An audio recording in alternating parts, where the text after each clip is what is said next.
జమీందారీ వంశంలో పుట్టిన రైతు కూలీల కష్టాల గురించి ఆలోచించినవాడు, యుద్ధాల్లో పాల్గొని శాంతిదూతగా మారినవాడు, ప్రపంచ ప్రఖ్యాత రష్యన్ రచయిత లియో టాల్స్టాయ్ గురించిన ప్రత్యేక కార్యక్రమం రెండవ భాగం ఈరోజు. క్రిందటి వారం మొదటి భాగంలో టాల్స్టాయ్ రచనల ప్రత్యేకతల గురించి విహంగ వీక్షణంలాగా తెలుసుకున్నాం.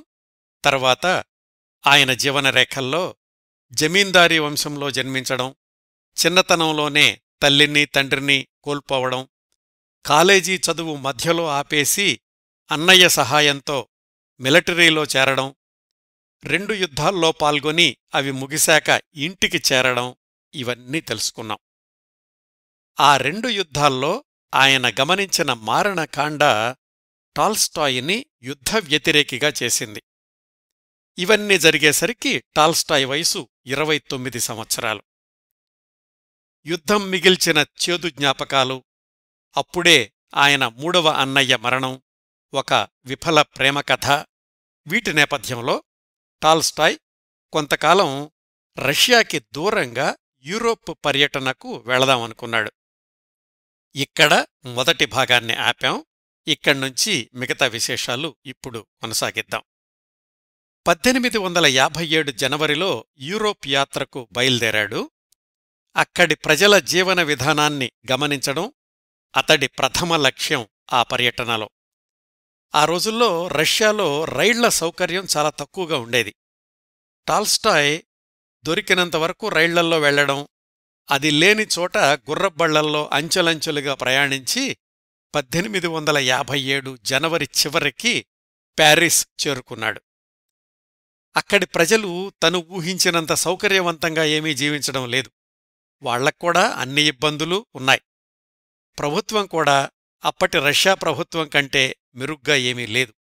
శాంతి సహనం శూన్యం. ప్రభుత్వం చెప్పినట్లు ప్రజలు వినకపోతే శిక్షలు తీవ్రంగా ఉన్నాయి. ముఖ్యంగా ఆ పర్యటనలో టాల్స్టాయ్ చూసిన ఒక ఉరిశిక్ష అమలు అతడిని చాలాకాలం వెంటాడడమే కాకుండా అతడి ఆలోచనా విధానంలో అహింసా మార్గం వైపు మళ్లడంలో ముఖ్య పాత్ర పోషించింది. ఆయన బస చేసిన హోటల్ వాళ్లు చెప్పారు, రేపొద్దున్నే మన హోటల్కి దగ్గర్లోనే బహిరంగ ఉరిశిక్ష అమలు చేస్తున్నారు, కావాలంటే మీరు వెళ్లి చూడొచ్చు అని. మర్నాడు పొద్దున్నే 7 గంటల కంటే ముందుగానే లేచి ఆ బలిపీఠం దగ్గరకు చేరుకున్నాడు టాల్స్టాయ్. అప్పటికే వందలాది మంది అక్కడ గుమికూడి ఉన్నారు. నేరస్థుణ్ణి నిలువుగా నిలబెట్టిన చెక్కకు కట్టేశారు. అతడి తల మాత్రం ఆ చెక్కలోని ఒక రంధ్రంలోనుంచి బయటకు వేలాడుతోంది. ఆ మెడ పైన కత్తిలాంటి పదునైన ఆయుధం కొద్ది అడుగుల ఎత్తులో ఉంది. అతడు చేసిన నేరమేమిటో తెలీదు. ఆరోగ్యంగా ఉన్నాడు. తెల్లటి శరీరం ఉదయపు నీరెండలో మెరిసిపోతోంది. 2 చేతుల్తో బైబిల్ని తాకాడు. కళ్ళు మూసుకున్నాడు. పైనుంచి ఆ కత్తిలాంటి పదునైన ఆయుధం వేగంగా కిందకి జారింది. అంతే, అతడి తల కసుక్కున తెగి కింద పడింది. మొండెం మాత్రం చెక్కకి వేలాడుతోంది. రక్తం ఏరులై ప్రవహించింది.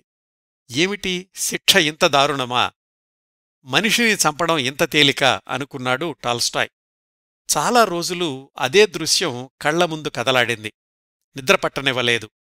ఆ అనుభవాలని, తన స్పందనని ఏ కన్ఫెషన్ అనే పుస్తకంలో వివరంగా రాసుకున్నాడు. ఆ విధంగా ప్యారిస్ మజిలీ చేదు జ్ఞాపకాలనే మిగిల్చింది. అక్కడ్నుంచి స్విట్జర్లాండ్ వెళ్లాడు 1857 మే నెలలో. 2 నెలల పాటు లూసెర్న్ అనే ఊళ్ళో ఉన్నాడు. చుట్టుపక్కల పర్వతాలు, మైదానాలు, ప్రకృతి దృశ్యాలు అద్భుతంగా అనిపించాయి. అక్కడ కొంతమంది ఆంగ్ల యాత్రికులతోటి పరిచయం ఏర్పడింది.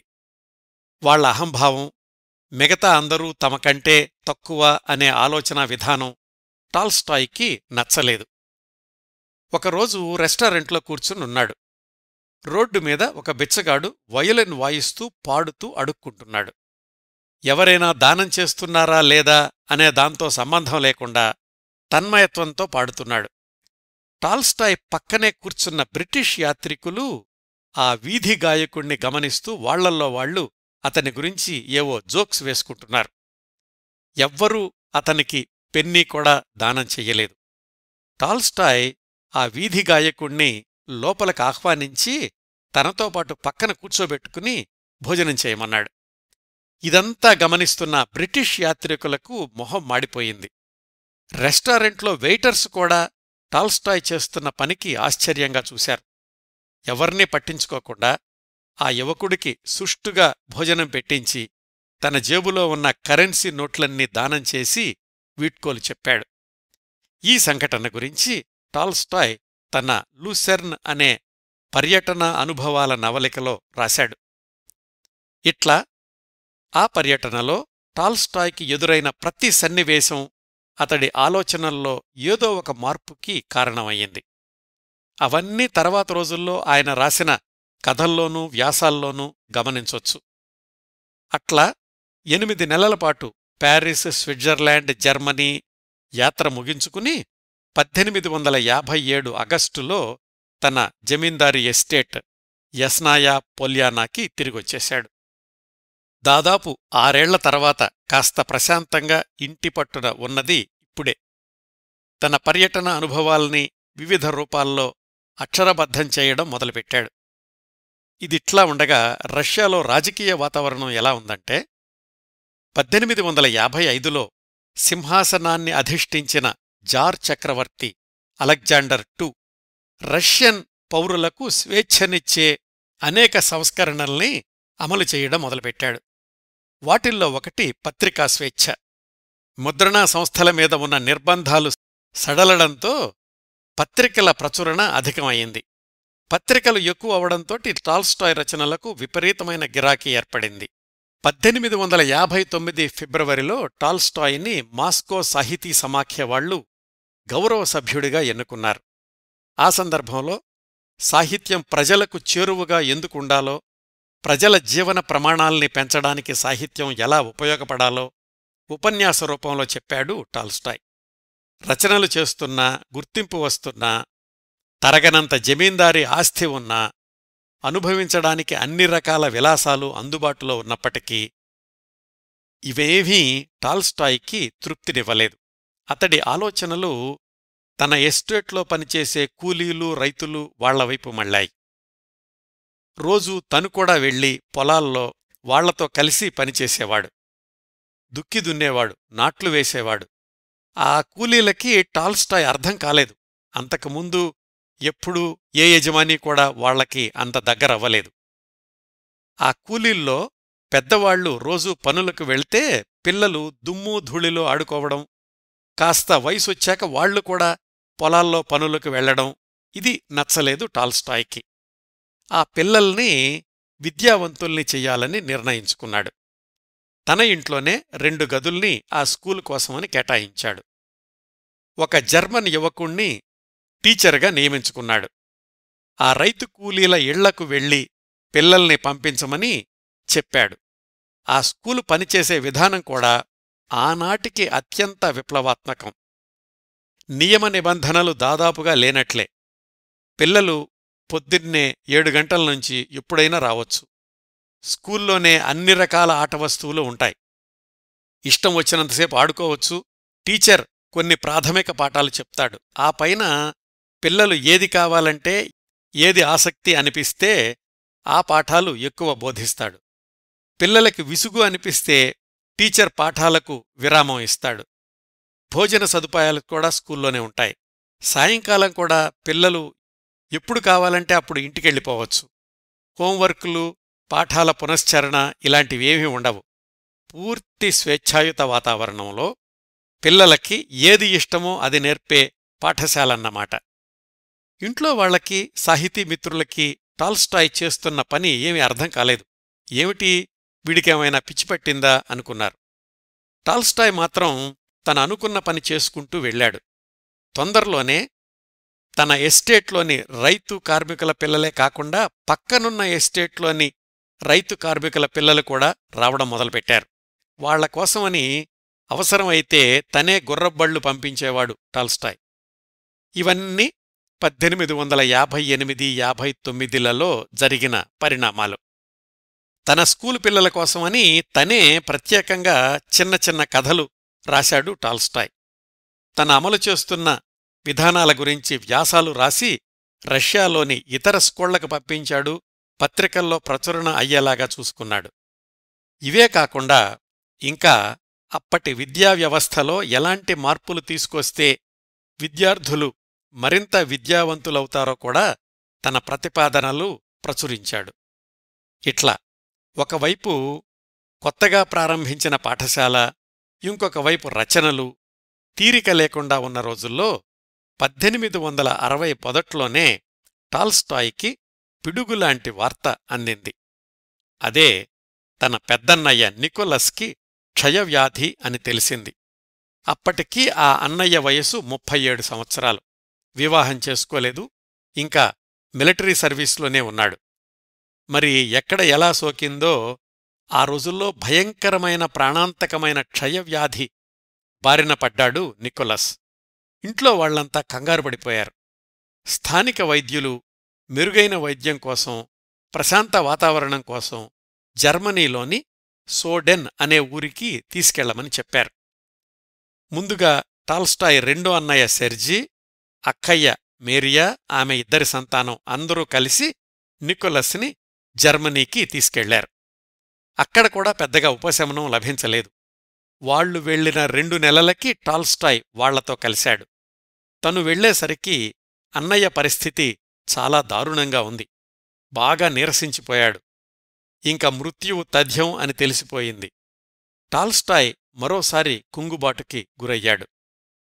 3 ఏళ్ల క్రిందట చనిపోయిన మూడో అన్నయ్య డిమిట్రీ కంటే ఈ పెద్దన్నయ్య నికోలస్తో టాల్స్టాయ్కి అనుబంధం ఎక్కువ. అసలు తన జీవితాన్ని ఒక గాడిలో పెట్టిందే ఈ అన్నయ్య. నాన్న పోయిన దగ్గర్నుంచి తమందరికీ పెద్ద దిక్కుగా నిలిచింది కూడా ఈ నికోలస్ అన్నయ్యే. అలాంటి అన్నయ్యను క్షయవ్యాధి పీడితుడిగా చూసి భరించలేకపోయాడు టాల్స్టాయ్. ఎవరో సలహా చెప్పారు, జర్మనీలోని ఆ ఊళ్ళో కంటే ఫ్రాన్స్కి దక్షిణంగా ఉన్న ఒక ఊళ్ళో ఇంకా మెరుగైన వైద్యం లభిస్తుందని, అక్కడ వాతావరణం ఇంకా క్షయవ్యాధి తగ్గడానికి అనువుగా ఉంటుందని. అప్పుడు అందరూ కలిసి నికోలస్ని ప్యారిస్కి మార్చారు. దురదృష్టవశాత్తు ఎన్ని చేసినా నికోలస్ని ఎవరూ కాపాడలేకపోయారు. 1860 సెప్టెంబర్ 20వ తేదీన టాల్స్టాయ్ చేతుల్లోనే కన్నుమూశాడు పెద్దన్నయ్య నికోలస్. అంతవరకు ఎదురైన సంఘటనలు అన్నింటికంటే ఎక్కువగా అత్యంత తీవ్రంగా టాల్స్టాయ్ని బాధించింది, ప్రభావితం చేసింది అన్నయ్య మరణం. తన మిత్రుడికి రాసిన ఉత్తరంలో మృత్యువు గురించి తన అభిప్రాయాల్ని రాశాడు. మృత్యువు ఇంత భయంకరమైనప్పుడు మనం జీవితాన్ని ప్రేమించడంలో అర్థమేముంది? ఎప్పటికైనా అన్నయ్యలాగా అందరం అదృశ్యమయ్యేవాళ్లమే అయితే పెంచుకునే బంధాలకు విలువేముంది? ఇలా సుదీర్ఘంగా వేదాంత ధోరణిలో కొనసాగింది టాల్స్టాయ్ ఉత్తరం.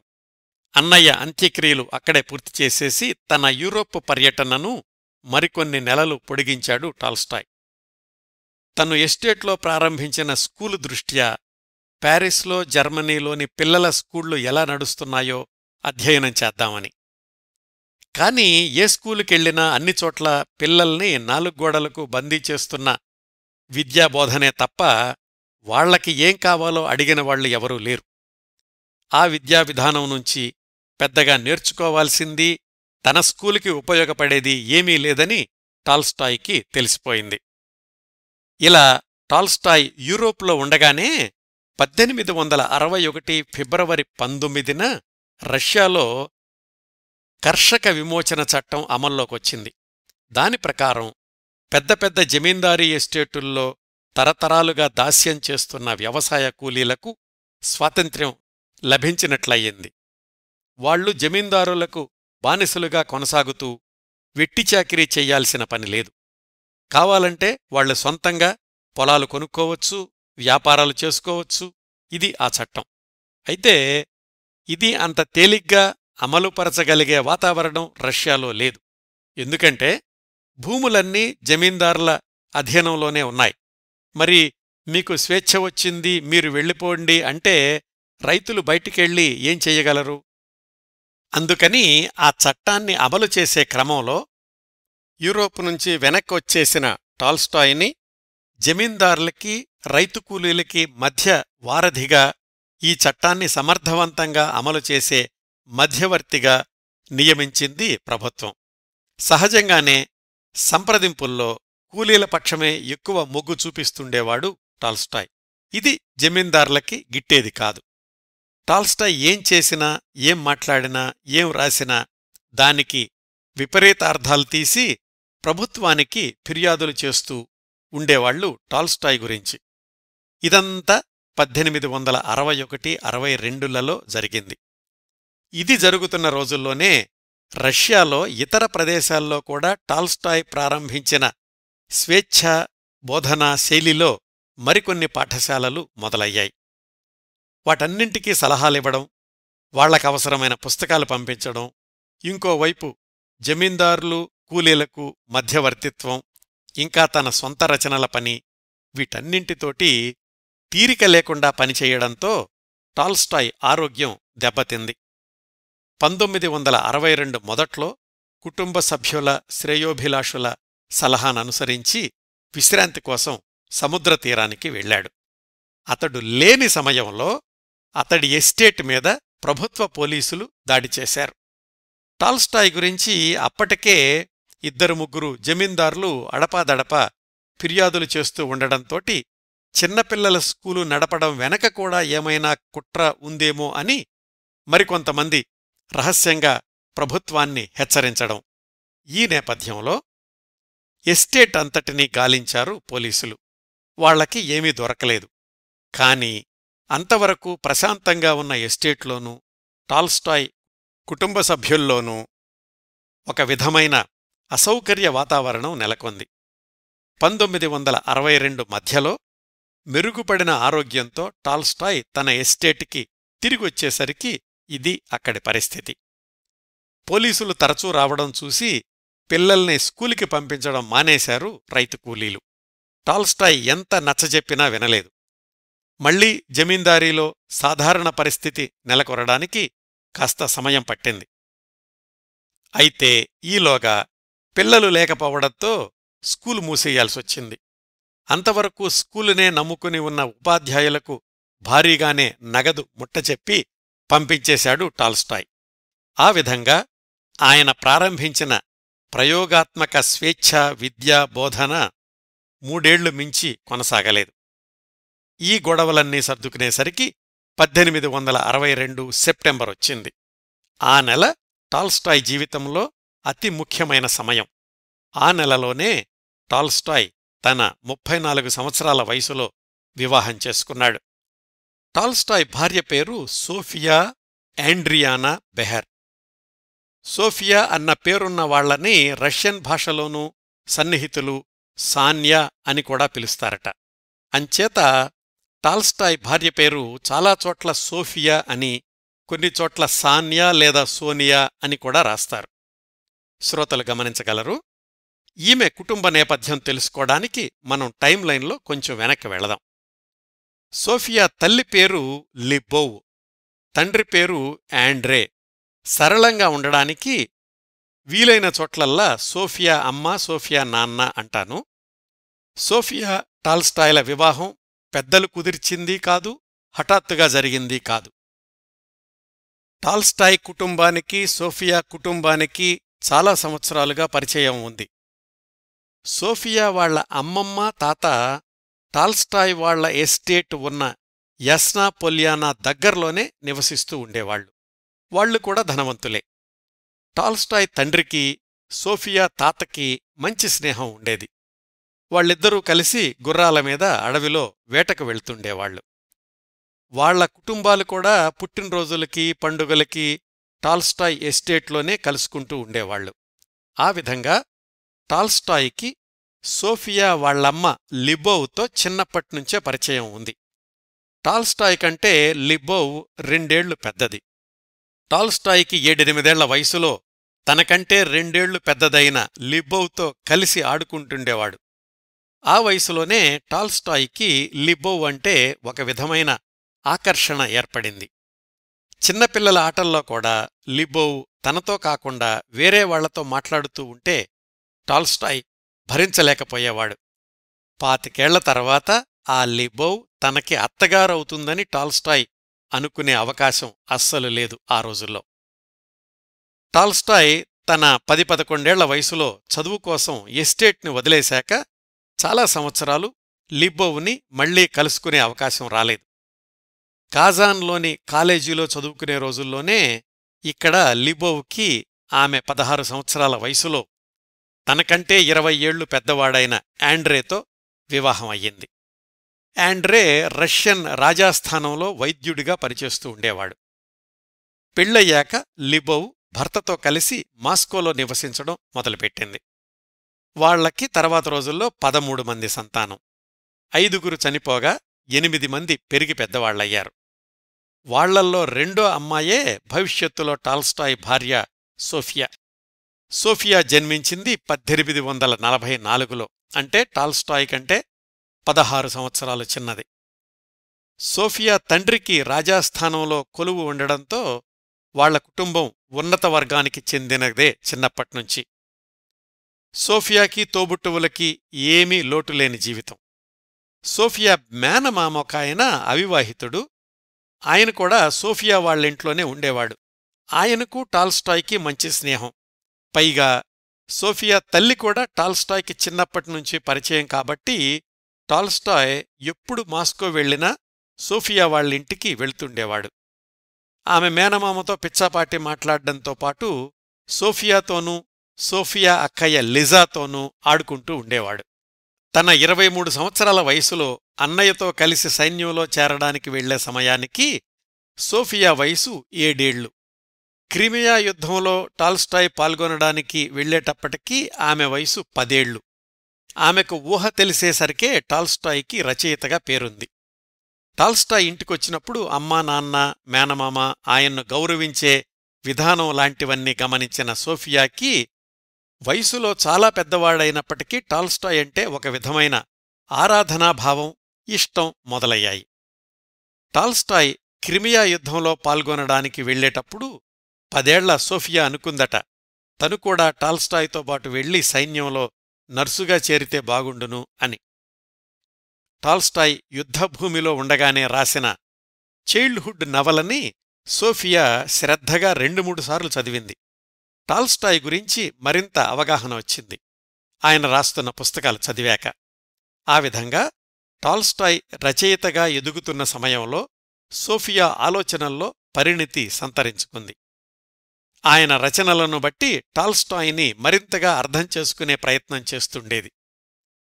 1860 సంవత్సరం వచ్చేసరికి టాల్స్టాయ్ తన ఎస్టేట్లో స్కూలు నడపడంతో తీరిక లేకుండా ఉన్నాడు.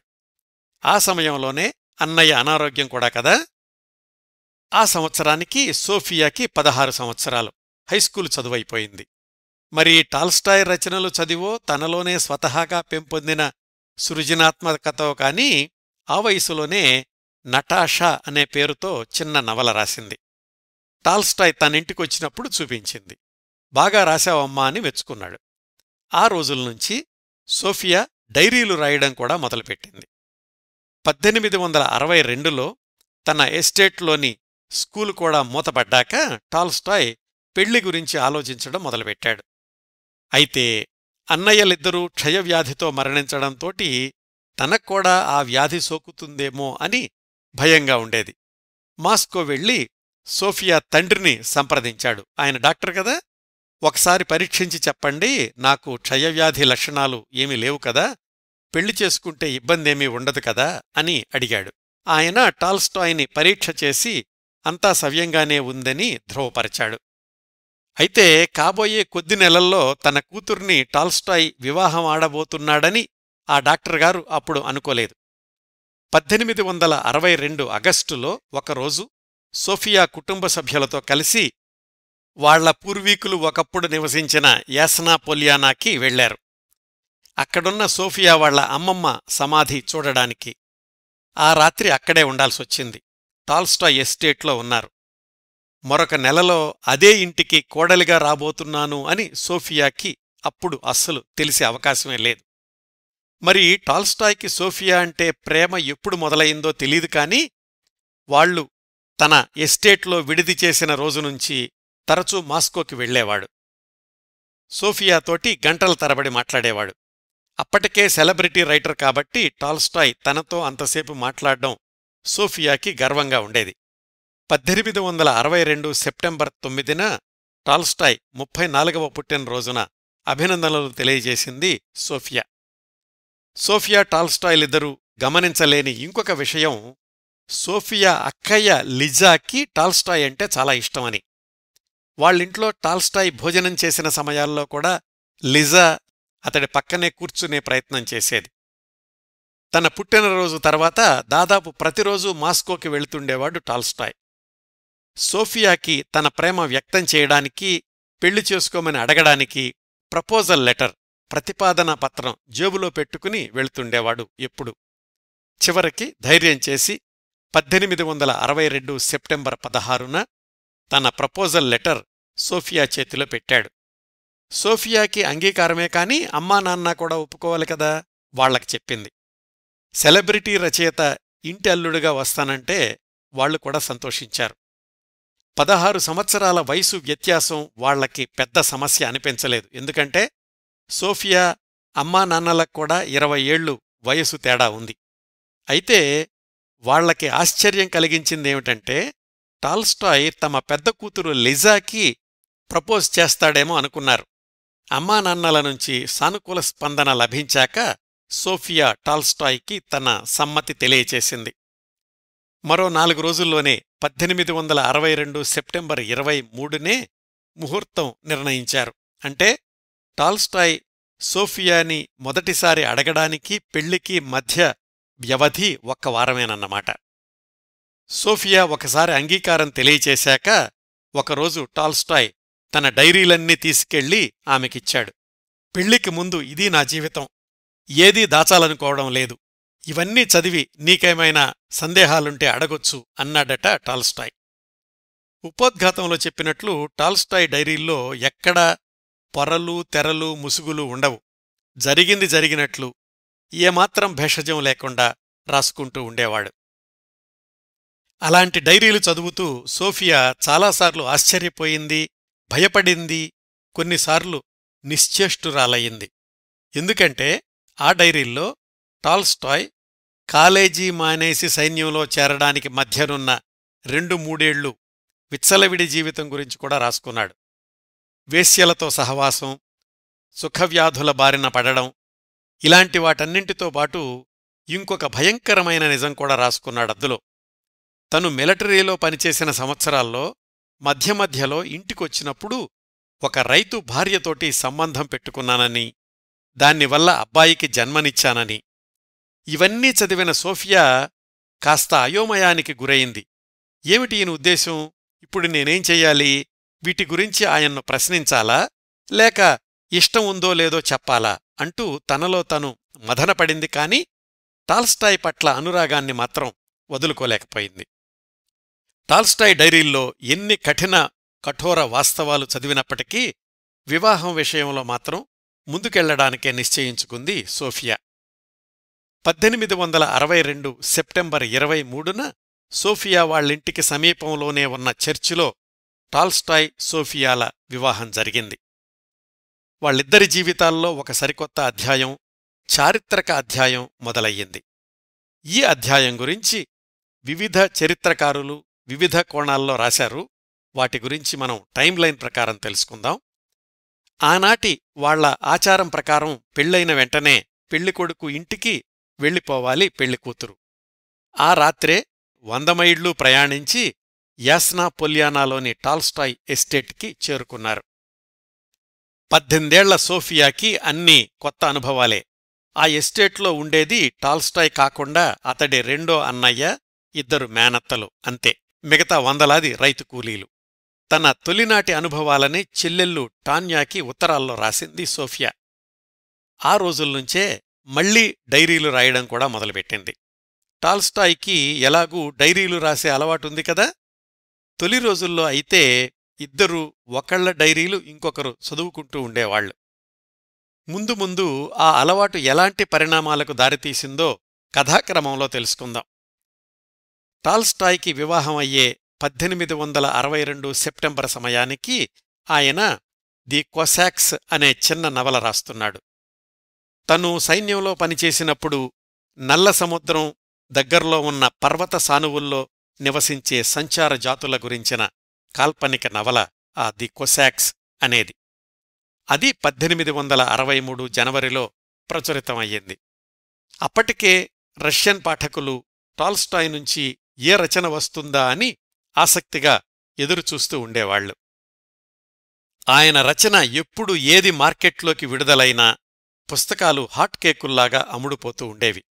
ద కొసాక్స్ నవలది కూడా అదే పరిస్థితి. నిజానికి ద కొసాక్స్ మొదలుపెట్టినప్పుడు దానికి రెండో భాగం కూడా రాద్దామనుకున్నాడు టాల్స్టాయ్, ప్రకటించాడు కూడా. కాని తరువాత రచనల ఉద్ధృతిలో పడిపోయి ఆ రెండో భాగం గురించి ఆలోచించనే లేదు. ఇంకా 1863, 1869 ఆ 6 ఏళ్లు టాల్స్టాయ్ జీవితంలో, ప్రపంచ సాహిత్య చరిత్రలో కూడా గుర్తుంచుకోదగ్గ సంవత్సరాలు. ఆ 6 ఏళ్లలో టాల్స్టాయ్ రాసిన ఉద్గ్రంథమే వార్ అండ్ పీస్. 1863 మధ్యలో ఆ నవలకు శ్రీకారం చుట్టాడు. మిత్రులకు రాసిన ఉత్తరాల్లో చెప్పాడు, నేను రష్యన్ మీద నెపోలియన్ దండయాత్ర నేపథ్యంలో ఒక నవల మొదలుపెట్టాను. దానికి 1815 అని పేరు పెడుతున్నాను. 1805, 1820 మధ్యలో రష్యా మీద నెపోలియన్ దాడి చేసినప్పుడు ఆ నేపథ్యంలో మన దేశంలోని కొన్ని కుటుంబాల్లో జరిగిన కల్పిత సంఘటనలు, జార్ చక్రవర్తుల మీద ఆ యుద్ధం ప్రభావం ఇవన్నీ కలిసుంటాయి. ఇది చరిత్ర మాత్రమే కాదు, నాలోని తాత్విక చింతన కూడా అంతర్లీనంగా ఈ నవలలో కనిపిస్తుంది అని. వార్ అండ్ పీస్ ప్రారంభించిన కొద్ది నెలలకే 1863 జూన్లో టాల్స్టాయ్ సోఫియా దంపతులకు మొదటి సంతానం అబ్బాయి సెర్జీ జన్మించాడు. ప్రసవం కోసం సోఫియా మాస్కో పుట్టింటికి వెళ్ళింది. మాస్కోకి టాల్స్టాయ్ ఎస్టేట్కి మధ్య 100 మైళ్లే దూరం. అయినా కాని అట్లా భార్యాభర్తలిద్దరూ దూరంగా ఉండాల్సిన సందర్భాల్లో క్రమం తప్పకుండా ఉత్తరాలు రాసుకుంటూ ఉండేవాళ్లు. ఆ అలవాటు దాదాపు జీవితాంతం కొనసాగింది. ఇద్దరూ విడివిడిగా రాసుకున్న డైరీలు కాకుండా ఇలా రాసుకున్న ఉత్తరాలే సుమారుగా 900 వరకు ఉన్నాయి. టాల్స్టాయ్ వార్ అండ్ పీస్ మొదటి విడత రచన 1865 వరకు కొనసాగింది. ఆ సంవత్సరం ఈ నవల 1815 పేరుతో ఒక రష్యన్ పత్రికలో సీరియల్గా మొదలయింది. 2 ఏళ్లపాటు 1867 దాకా ఆ సీరియల్ ప్రచురణ కొనసాగింది.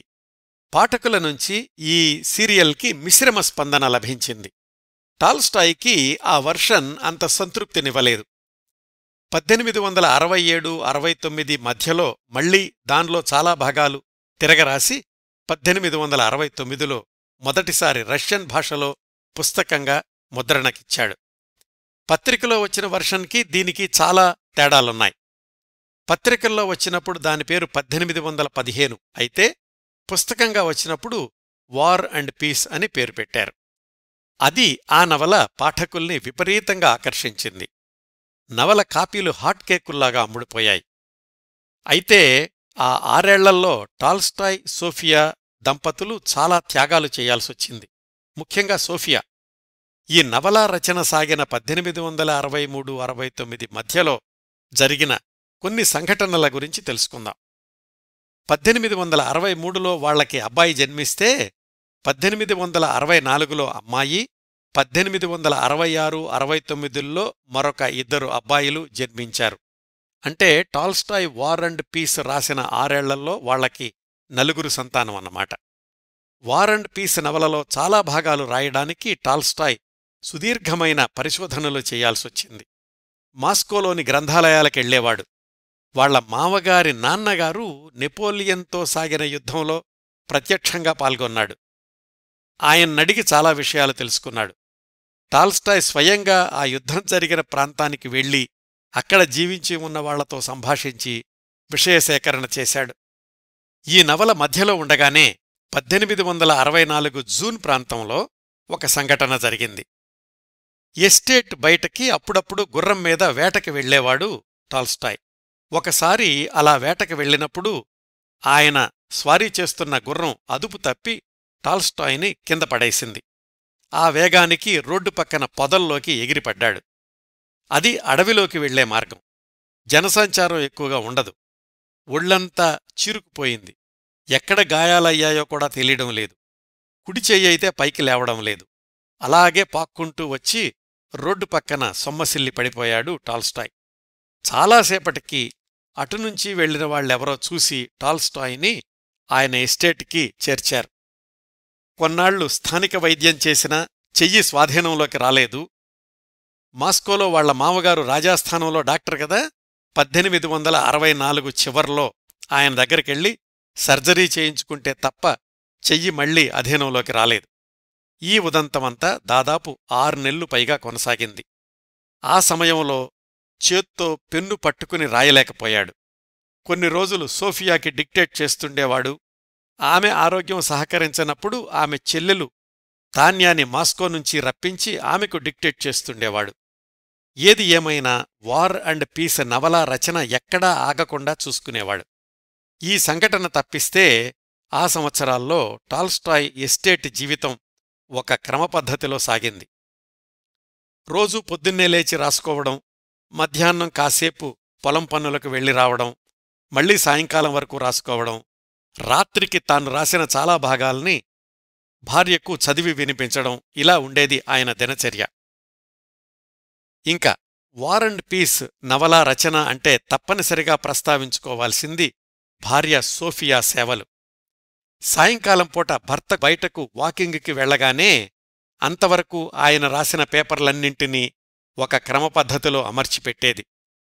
రాత్రి అందరూ పడుకున్నాక పిల్లల్ని కూడా నిద్రపుచ్చి అర్ధరాత్రి నిశ్శబ్దంలో కొవ్వొత్తి మసక వెలుతురులో టాల్స్టాయ్ పగలు రాసిన పేపర్లని ఫేర్ కాపీ చేసేది సోఫియా. కేవలం గుడ్డిగా తిరిగి రాయడమే కాకుండా కొన్నిసార్లు టాల్స్టాయ్ రాసిన పదాల్ని అర్థం చేసుకోవడం కోసం ఆమె కూడా చరిత్ర పుస్తకాలు తిరగేయాల్సొచ్చేది. కొన్నిసార్లు అక్షరాలు మరీ చిన్నవిగా ఉండడంతో భూతద్దం వాడాల్సొచ్చేది. దాదాపు తెల్లవారుజాముదాకా ఇలా తిరగరాసి ఏ కొద్ది గంటలో నిద్రపోయి మళ్ళా పొద్దున్నే లేచి పిల్లల పనులు, ఇంటి పనులు, ఎస్టేట్ వ్యవహారాలు చూసుకోవాల్సొచ్చేది. ఆ 6 ఏళ్లలో టాల్స్టాయ్ ఒక్కొక్క అధ్యాయాన్ని దాదాపు 6 డజను సార్లు తిరగరాశాడట. అన్నిసార్లు సోఫియా వాటిని ఫెయిర్ చేయాల్సొచ్చేది. ఆ ప్రతులన్నింటినీ ఆ రోజుల్లో సోఫియా జాగ్రత్తగా భద్రపరచడం ప్రపంచ సాహిత్యానికే సేవ చేసినట్లయింది. ఈ వార్ అండ్ పీస్ రాసే రోజుల్లో టాల్స్టాయ్కి ఎదురైన మరొక సందర్భం గురించి తెలుసుకుందాం. ఆ నవలా రచన మధ్యలో ఉండగా 1866లో టాల్స్టాయ్ ఒకసారి తాత్కాలికంగా న్యాయవాదిగా మారాల్సొచ్చింది ఒకరోజు. కాని ఆ కేసులో ఓడిపోయాడు. నేపథ్యంలోకి వెళితే 1866 జూన్లో రష్యన్ మిలిటరీ బృందం ఒకటి తాత్కాలికంగా టాల్స్టాయ్ ఎస్టేట్ దగ్గర్లో విడిది చేసింది. ఒకరోజు ఆ బెటాలియన్లోని 2 ఆఫీసర్లు వచ్చి టాల్స్టాయ్ని కలుసుకున్నారు. వాళ్లల్లో ఒకాయన లోగడ టాల్స్టాయ్తో కలిసి క్రిమియా యుద్ధంలో పనిచేసినతనే. వాళ్ళొచ్చిన పనేమిటంటే, వాళ్ల బెటాలియన్లో ఒక 25 ఏళ్ల కుర్రాడు తన పై ఆఫీసర్ని కొట్టాడు. అది కేసయ్యింది. ఆ కేసు విచారణలో కుర్రాడి తరఫున వాదించడానికి ఎవరూ ముందుకు రావడం లేదు. మీరొచ్చి సహాయం చేస్తారా అని టాల్స్టాయ్ని అడిగారు వాళ్లు. టాల్స్టాయ్ తన లాయర్ కోర్సు పూర్తి చెయ్యలేదు. కాని సమాజంలో పరపతి ఉన్న మనిషి, దయార్ద్ర హృదయం, వాదన వినిపించగలడు. ఈ కారణాల వల్ల ఆయన్ని అభ్యర్థించారు వాళ్ళిద్దరూ. ఆ కుర్రాడి పేరు షబినిన్. అసలేం జరిగిందంటే, ఆ కుర్రాడు డ్యూటీలో ఉండగా కూడా మద్యపానం చేస్తూ పై అధికారికి దొరికిపోయాడు ఒకరోజు. ఆ పై అధికారి మందలించబోతుంటే ఆయనతోటి తగాదా పెట్టుకున్నాడు. ఎదురు తిరిగి ఆయన్నే కొట్టాడు. ఆ అధికారికి ముక్కు వెంబడి రక్తం కూడా వచ్చింది. అయితే ఆ కుర్రాడి వయసు 25 ఏళ్లు కూడా దాటలేదు. శిక్ష పడితే మరణశిక్షే. అందుకే మానవతా దృక్పథంతో ఆ ఇద్దరు ఆఫీసర్లు టాల్స్టాయ్ని అభ్యర్థించారు. టాల్స్టాయ్ సరేనన్నాడు. విచారణ రోజు మిలిటరీ కోర్టుకి వెళ్లేసరికి ఆ కుర్రాడు షబునిన్ తన నేరాన్ని అంగీకరించే పత్రం మీద సంతకం కూడా చేసేశాడు. టాల్స్టాయ్ తన శక్తివంచన లేకుండా వాదనలు వినిపించినా గెలిచే అవకాశాలు పూర్తిగా సన్నగిల్లాయి. ఆ కుర్రాడికి శిక్ష ఖరారయ్యింది. ఇంకా దారుణం ఏంటంటే అతణ్ణి బహిరంగంగా ఒక వేదిక మీద నిలబెట్టి 12 మంది షూటర్లు తుపాకీ గుళ్లతో కాల్చి చంపారు. ఆ దృశ్యానికి ప్రత్యక్ష సాక్షి టాల్స్టాయ్. అంతకుముందు ఒకసారి ప్యారిస్ వెళ్లినప్పుడు టాల్స్టాయ్ చూసిన బహిరంగ ఉరిశిక్ష, తర్వాత క్రిమియా యుద్ధంలో మరణాలు, ఇప్పుడు షబునిన్ బహిరంగ కాల్చివేత, ఇవన్నీ టాల్స్టాయ్ అప్పటికి రాస్తున్న వార్ అండ్ పీస్ నవల మీద చాలా ప్రభావాన్ని చూపించాయి. ఆ నవలలో టాల్స్టాయ్ వెలిబుచ్చిన అనేక తాత్విక చర్చల వెనకాల ఇలాంటి సంఘటనలు చాలా ఉన్నాయన్నమాట. అయితే టాల్స్టాయ్ జీవించి ఉన్న రోజుల్లో ఈ షబునిన్ ఉదంతం గురించి ఎవరూ ఎక్కడా రాయలేదు. టాల్స్టాయ్ కూడా ఎవరితో చెప్పలేదు. టాల్స్టాయ్ చివరి రోజుల్లో ఆయన జీవిత చరిత్ర రాస్తున్న మిత్రుడు రికార్డులన్నీ తిరగేస్తుంటే ఈ ఉదంతం బయటపడింది. అప్పుడు టాల్స్టాయ్ని ఇదేమిటి, ఎందుకు ఇంతవరకు ఇది బయటకు రాలేదు అని అడిగితే అప్పుడు టాల్స్టాయ్ వివరాలన్నీ చెప్పి, ఆ దృశ్యం నన్నింకా బాధిస్తోంది, షబునిన్ని కాపాడలేకపోయాను అని వెక్కి వెక్కి ఏడ్చాడట టాల్స్టాయ్ తన 80 సంవత్సరాల వయసులో తర్వాతి రోజుల్లో. ఆ తరువాత చరిత్రకారులు ఈ సంఘటన గురించి వివిధ కోణాల్లో విశ్లేషిస్తూ వ్యాసాలు రాశారు. ఈ ఒక్క ఉదంతం గురించే the Shabunin affair an episode in the life of Tolstoy అనే పుస్తకం ఇద్దరు రచయితలు రాసింది 1982లో ప్రచురితమయ్యింది. ఇవండి 1863-69లలో టాల్స్టాయ్ వార్ అండ్ పీస్ రాసే రోజుల్లో చోటు చేసుకున్న కొన్ని సంఘటనలు. ఆ నవల పూర్తి రూపం మార్కెట్లోకొచ్చే 1869కి టాల్స్టాయ్ వయసు 41 సంవత్సరాలు. ఈ నవల రాసే సమయానికే టాల్స్టాయ్ ఆలోచనా విధానంలో చాలా మార్పొచ్చింది.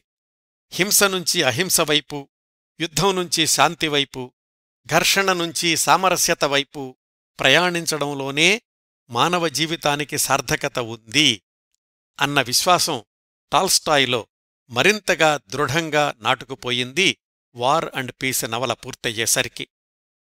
వార్ అండ్ పీసులో కథా సంఘటనల కంటే తన విశ్లేషణలు, చర్చలు ఎక్కువగా ఉన్నాయేమోనని టాల్స్టాయ్ భావన.